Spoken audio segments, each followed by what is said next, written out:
Good evening. Welcome to the tea table. I am so happy you've joined me this evening. We are celebrating a very wonderful Christmas in Russia with the Orthodox calendar. The Eastern Church celebrates Christmas on January 7th. And that is because they follow a different calendar. We in the West are following the Gregorian calendar, but many in the East, particularly in the Orthodox, Greek Orthodox and Russian Orthodox Church, they follow the Julian calendar. And it's just a few days difference, but I wanted to honor this beautiful, because I have a deep love for Russia, Ukraine, and the Baltic countries. They have so much depth and beauty. And I am playing for you tonight Rachmaninoff's Vespers. He was a composer, late 1800s into the very early 1900s. And he was in the same school as Tchaikovsky in St. Petersburg. He wanted to go throughout all of Russia and collect the ancient services done in the small village churches. And that's what he did, and he collected that and put it into Vespers. And it is the liturgy, and it is all prayers and scripture, and I love it. It's one of the most beautiful renditions of true Christianity from the heart. And a wonderful thing to do is to play the Vespers, light the candles like we're doing tonight, and have quiet reflection and tea. And I'm going to pull my little tea table a little closer to me. And if you haven't gotten your tea yet, please pause and get your tea. I will be waiting for you. And I've just collected a few little things that I felt were very suitable, because I'm going to talk about a variety of celebrations and events that have occurred in the past and still occur this time of year in Eastern Europe, and particularly Russia. Well, I chose a pot. I have a samovar, but it's so big, it's in my other room. I will do another tea talk with my samovar, but this is a little pot that reminds me of a pot that would go on top of perhaps the samovar, filled with strong tea, and then the samovar is boiling the water, and Russian families and Ukrainian families, Eastern European families would have them in their homes for the last hundreds of years. And originally, before electricity, they would have little coals burning and keep the water hot all day long and have tea. And I have a special Demitas cup that is cobalt blue and gold from the St. Petersburg collection. That we have had other cups on here. The blue and white are the most common, which I have, but I felt for tonight a little cobalt blue would be gorgeous with, and I'm taking a splash of milk. I have an herbal spice tea tonight. Oh, it's delicious. I will show you the saucer of the tea so you can see it has the gold around it. I don't know if you can see that on there. Anyway, and then it's cobalt blue. It's so dark here tonight, but I just love the cobalt blue and gold, and it's a color that's used by all the countries, and it's very particularly the cold northern countries, the Denmark and Sweden and Norway and the Dutch China, and then the Finnish China and the Romanian. I have Romanian blue and gold plate. Well, and we have a little treat, and it is suiting because it's French macaroons. And often at the Russian balls, they would have a French chef. A lot of the European people, like, remember in Tolstoy's, well, not just in his novel, but in his real life, he lived on an estate because his father was a count. And he had a tutor. His mother had died, and his tutor's name was Toinette. And it was his French tutor, and she was so loving and kind. She was like a mother to him. And he talks about how important she was in his life. He had a very tender heart. And most of you have read some of Tolstoy, or at least know of War and Peace, Anna Karenina, and all of his beautiful works. Well, I want to cover a little bit of Russian history tonight. And Russia is not really a country. Russia is a world. They have 12 time zones. And it takes days to cross Russia by train. It is quite an incredible. I was reading about Catherine the Great, and she had to go from her little German castle, which was very small. She was a princess from Germany, chosen by the queen, Tsarina of Russia, to marry the son Paul. And she traveled with her companion, and it took weeks. It took months to get across all of the Russian territory because that was of course, in the 1700s, and you're talking, it's horse and carriage, or in the winter, horse and sleigh.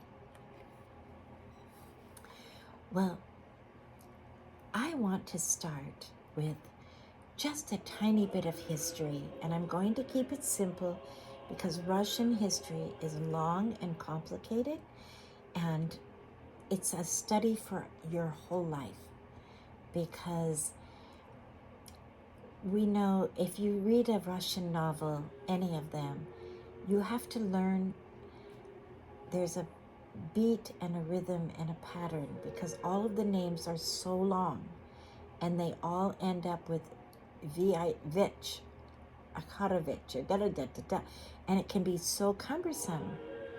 But I read an article once on how to read a Russian novel, and I've been looking for that article because it was so good, and it explained that all of the names, like in Norway and in Sweden and in Denmark, you would have Hansen, Peterson, Johnson. Well, that is what that attachment is like. It's like the first name is what you need to concentrate, the first part of the word. And then the vetch on the end means like son of. So there's an easy way to track and wade through it, because otherwise you can get so bogged down in those names. But many of you have read Dostoevsky, you've read the famous Pushkin poet, you love Tchaikovsky's music. That's how I fell in love with music, was Tchaikovsky. Piano Concerto Number 1. I was so young, I heard it. I thought that is the greatest piece of music I've ever heard in all my life. I want to play that, and it gave me the desire to play piano, which I did study for many years. And eventually I did play that song, and I played a lot of Tchaikovsky. I had Dark Eyes, and I had the March of the Slav, and None But the Lonely Heart. I love Tchaikovsky. He writes with such beauty. And then many of you have, if you're in dance or ballet, you know all about the Bolshoi Ballet. If any of you play violin, you know some of the greatest violinists in the world come from Russia, or the greatest dancers, the greatest pianists, the greatest chess players. So there's a lot that we touch with our lives, but we often don't know the history. Well, most of you have heard of Peter the Great. He is really kind of the start of having what we would call a modern era in Russia, where he brought the kingdom together, and he was a very remarkable young man. He wanted to modernize Russia and educate the peasants and have laws and have democracy and have voting. And he was quite a scholar. And then he was a traveler, and he disguised himself as a young man and went to many countries, and he would learn skills. For example, in Holland, he learned shipbuilding, came back and helped establish the Russian Navy. There's a lot of sea around Russia. He did many things, many reforms, but times were rough, and people, when you study it, you have to realize that those times a lot of hard things happened, and there was fighting and tribal fighting and wars, and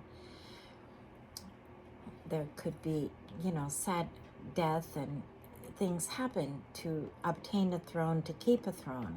And that it seems to be the case in all the royal houses. Even in the Bible, you have so much intrigue in the palace. You have Saul trying to kill David, And then you have Rehoboam trying to take the throne from Jeroboam. Or Jeroboam trying to take it from Rehoboam. So Rehoboam was Solomon's son. So this is nothing new under the sun. Well, then you progress, and Catherine the Great comes into the picture. And she is a fascinating story. I think I'd like to do a whole tea talk just on Catherine the Great.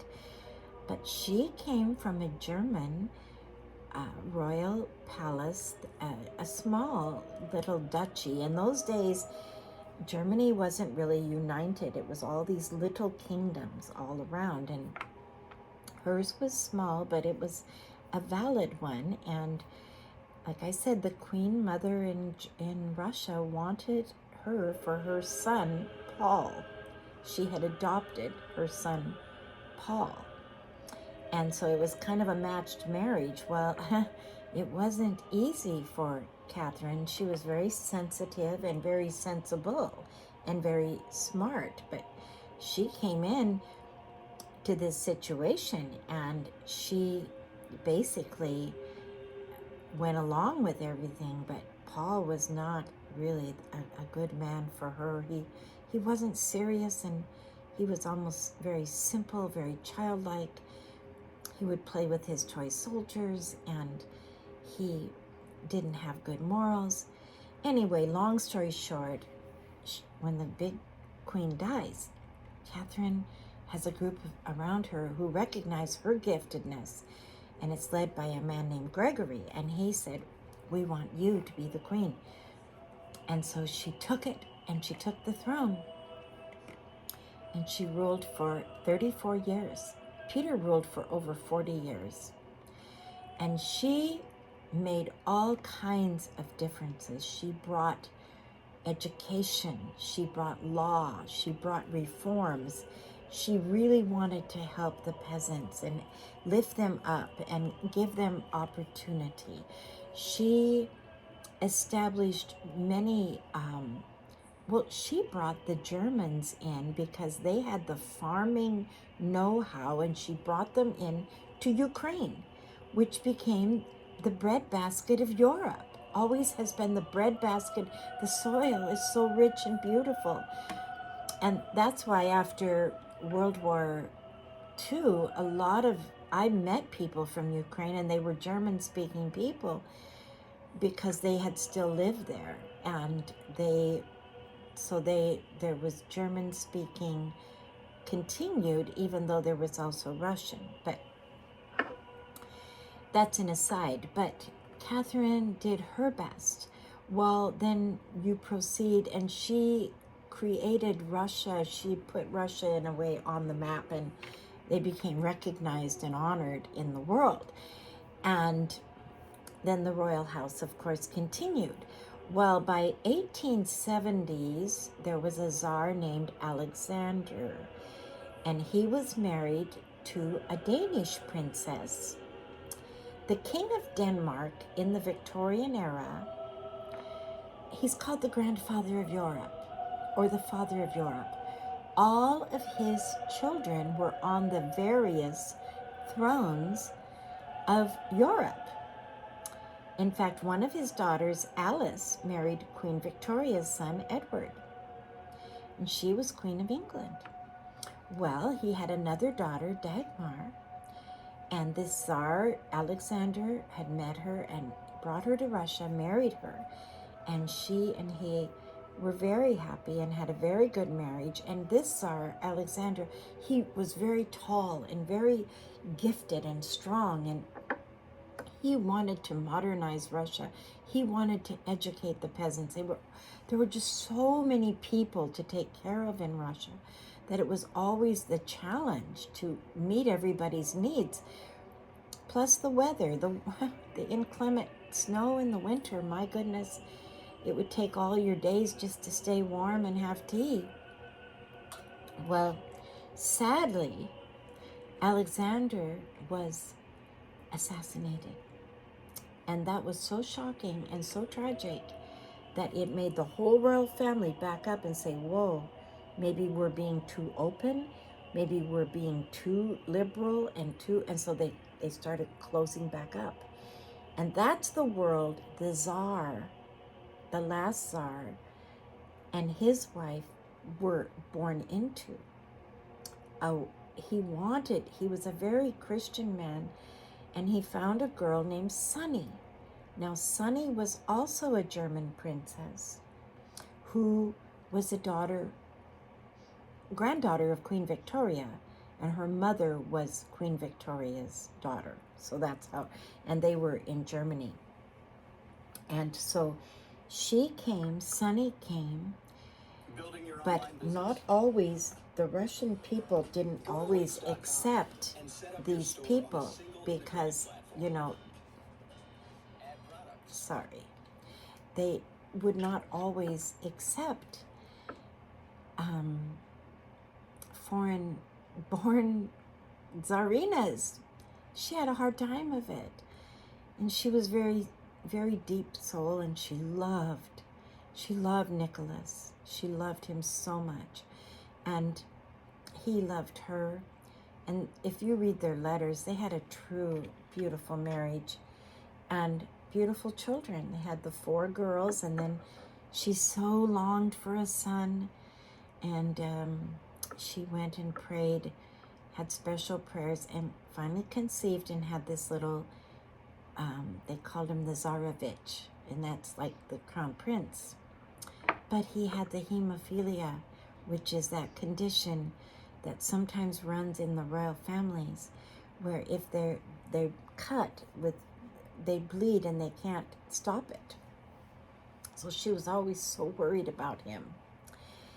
And and that's why a lot of the pictures, she's not really smiling. I think she had a hard time of it, but she did her best. She learned Russian, and that other Catherine the Great learned Russian. They learned to speak. And,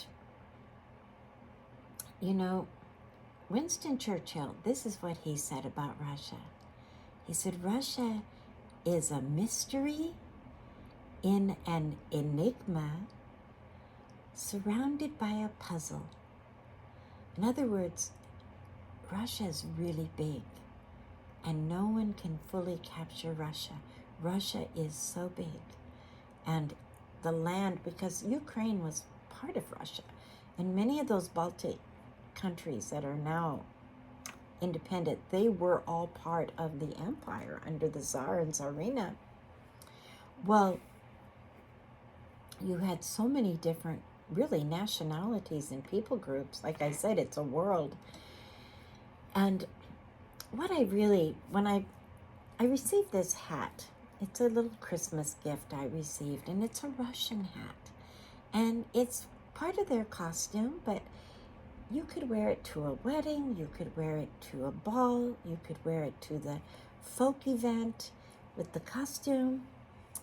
I'm wearing it for their Christmas. And I thought, so I looked up what was the last formal ball that was held in Russia. Well, I was very surprised because it was 1903. Now, the Tsar and Tsarina, they were on the throne until the end of World War I, which would be 1917. And you think, well, why weren't there any more balls? Well, because in 1904, they went to war with Japan. You don't have these balls during war. And in 1905, they lost the war. And that was crushing. And the Tsar lost a lot of his influence, and Lenin had come on the scene, and he was getting people elected into the Duma. They were having elections, and they were trying to be democratic, and he took advantage of that. Well, then World War I comes in 1914, and in those days, the Tsar and the little Tsarevich went together to the front of the battle. And it was the most horrible war, so tragic. And then, of course, we know the Russian Revolution happened, and the Tsar and Tsarina were deposed. So the last ball, the grand ball, and it was called a costume ball, and they called it, they were dressing up in various historic costumes. And they said all of the aristocrats, there were over 300 people invited. They went in their closets. They found ancient costumes of Russia. It's quite fascinating, the pictures of this ball. And they all dressed up, and it was called a masquerade ball. So they must have had kind of a masquerade also. But it was massive, and it lasted for 2 days. And there are pictures that you can look up and see. Just look up Last Russian Ball 1903. And the ladies, and they have hats like this, and oh my goodness, pearls and jewels. And then the Tsarina, she has this big green emerald right on her, right under her pearls. And it said that Fabergé designed that. Now, Fabergé, when I was growing up, there was a perfume called Fabergé, and I knew it was after a great designer, but I always thought he was French. Well, the name is French, but he worked in Russia, in Moscow, and I discovered he was a goldsmith, and he's the one who created those beautiful eggs, and I have one somewhere that I save. I'll bring it on the Easter Tea Talk. You know what I'm talking about, this beautiful carved eggs and decorated, but he put real gold, real silver, diamonds and jewels. And the collection was huge that the royal family, every holiday, every Christmas, every birthday, Fabergé would design another egg for them. Well, when Lenin took over and they were deposed and sent away, they found the collection of eggs. And he said, okay, we'll put these away.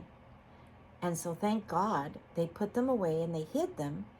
And then no one knew where they were, but they were found.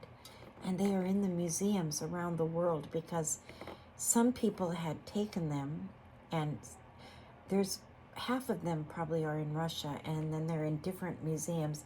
Just a few are missing, and they say they believe they're somewhere in somebody's collection because they were worth so much, because they were emeralds, diamonds, sapphires, and Fabergé did all this beautiful design work, and all the jewelry the women were wearing, if you see the pictures, it's real. I mean, I have fun reproduction, but these would have been real diamonds, real pearls. Yes, real emeralds. The collection of the Tsarina and the Tsar of all their jewels and was the greatest in all of Europe. They were the wealthiest in all of Europe.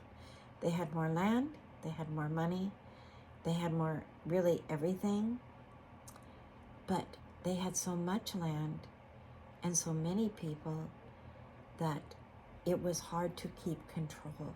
And that's what's so tragic. With the modern world coming, and they were usurped.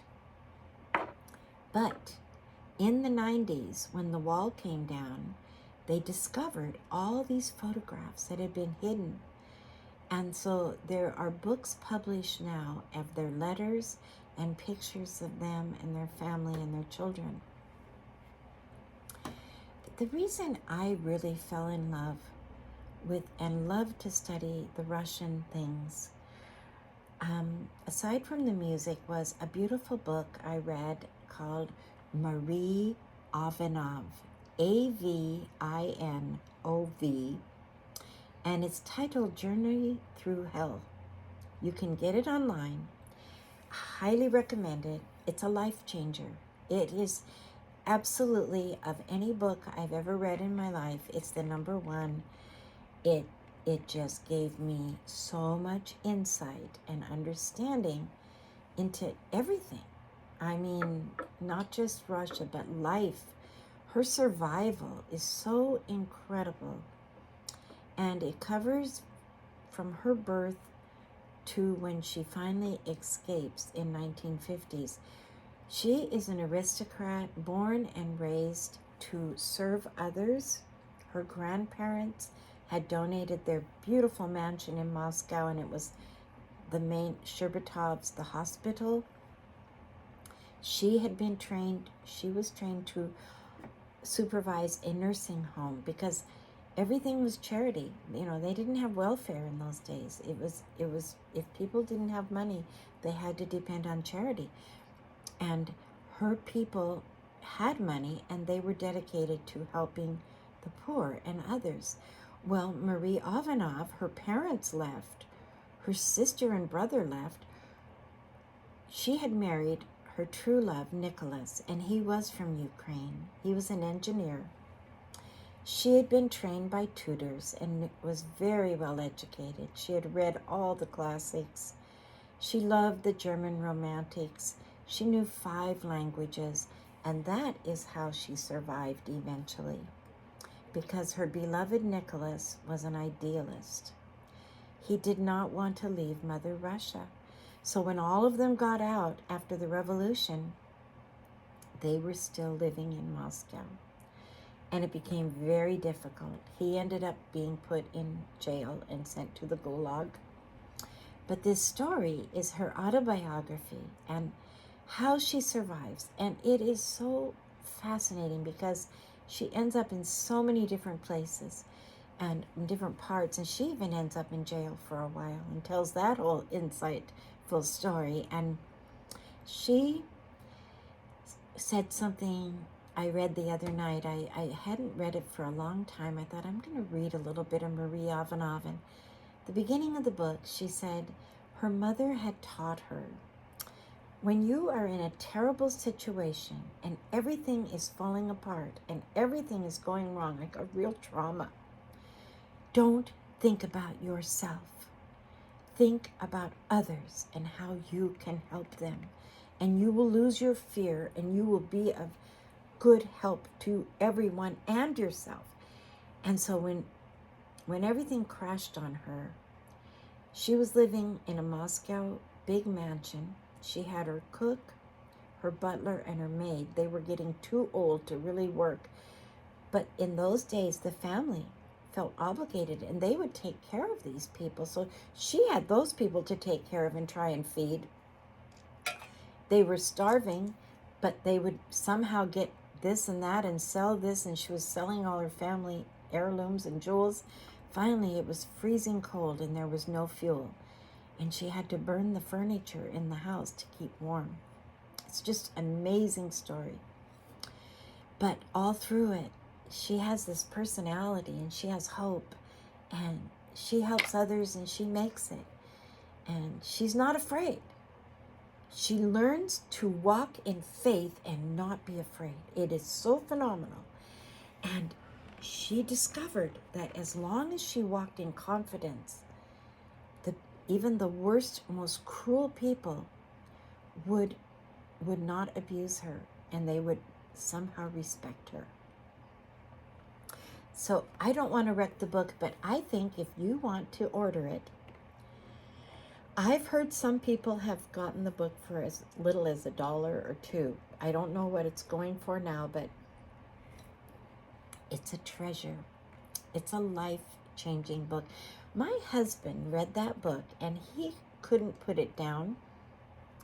And he usually is reading theology books and that's his, but that book, he grabbed it and he said, I can't put this book down. And he stayed up almost all night to finish it. This is years ago. And he was so fascinated with all her reading and her love of Tolstoy and Pushkin and Dostoevsky. He read the entire body of Russian literature and just embraced it and loved it. And one place in the book, Tolstoy is an old man and her grandfather is alive, and he comes and knocks on the door. I think it was Christmas Eve, and he wanted to read the scriptures with her grandfather. It's very sweet. There's a lot of beautiful things in this book, and you will discover that the people that were these aristocrats were often very humble and very kind, and they were raised not to be selfish. They were raised to share what they had with others. And she would help women become people that had skills in sewing or lace making. She helped them earn money and learn how to be business people with it to survive. Well, so we'll say Merry Christmas to all of our Orthodox friends and the Greek Orthodox and the Russian Orthodox, Ukrainian Orthodox, the Eastern Orthodox Church. This is their Christmas. So let's honor them. And I want to close by saying we were privileged at Christmas. We were invited to the most fabulous Russian Slavic church. The choir had come to sing at National Day of Prayer in the Rotunda in May. And it's a 70-voice choir. These are young people, and many of them are from Ukraine and Russia, and they sing like angels. I'm not kidding. There wasn't a dry eye in the place. They sing perfect. And that's just one of their choirs. They have 5 choirs in their church and full orchestra. Phenomenal level. They're playing at they are playing at the level of the Seattle Symphony, and I am not exaggerating. They are so good. And we were invited, and it was a wonderful concert, wonderful Christmas concert. And then their facility is beautiful. It's in Edgewood. All of the most beautiful brickwork, and it looked like a temple. It was so beautiful. And they served food to everyone with such dignity and beauty. And there were so many people there. Their church is so big that they have to build another one. They had over 1,500 people, and most of them were young people.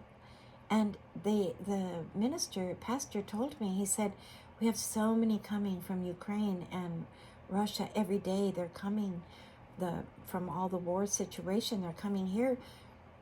They all work. They go to school. They're beautiful people. They're singing. They're doing music.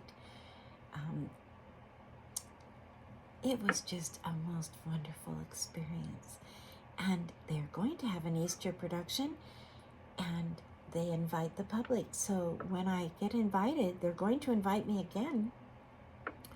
They're going to invite my husband and I will tell you the date when I know, and you could go. You would not be sorry. That's the good news in our community. Yes.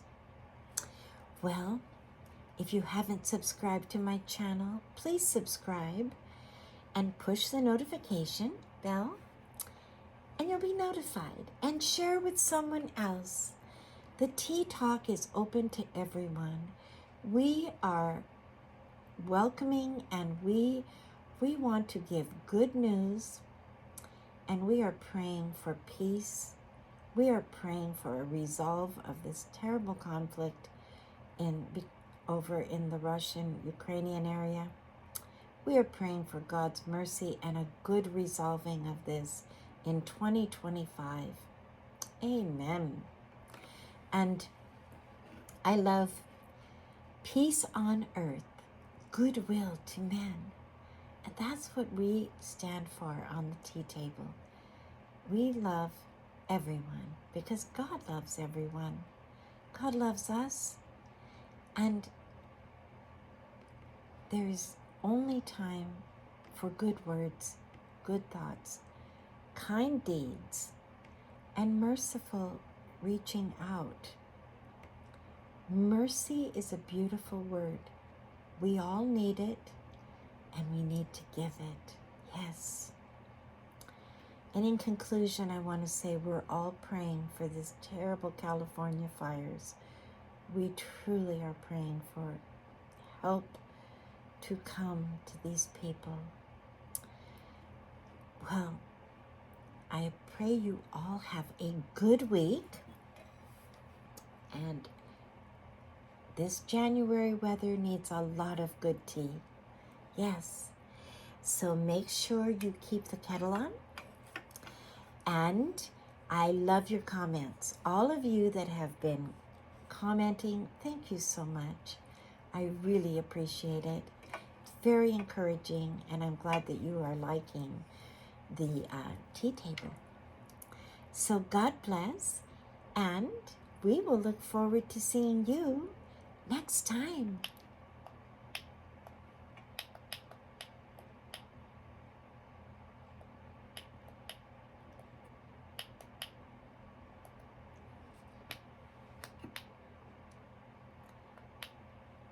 Okay. My little clicker is not working for some reason. So